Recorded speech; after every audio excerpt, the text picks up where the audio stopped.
Hello friends, welcome back to the new video guys. Today guys we are going to talk about guys Samsung phone screen timeout setting guys.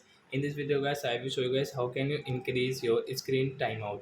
Friends, you want to increase guys your screen timeout, so guys you can increase. And guys now let's see how to increase screen timeout in a Samsung phone. In this video guys I will show you friends. So friends, you can see guys, is your phone guys screen off within 30 and 15 seconds, 20 seconds.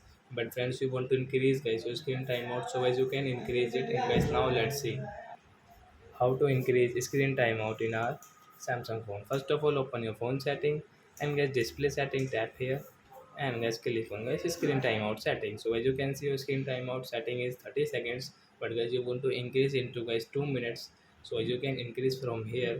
So as you can see guys, this time is now 10:20, but guys now 10:20 to guys your phone screen will off automatic in your Samsung phone. And friends, you want to increase guys into 15 and guys more than 10 minutes. So guys you can click on guys 10 minutes. So guys your screen timeout will increase. And guys after 10 minutes guys automatic guys your phone screen will off. So you can, so are you friends, you have understood how to increase the screen timeout. So that's it guys, thanks for watching guys. Now we will meet on next video. Bye bye friends.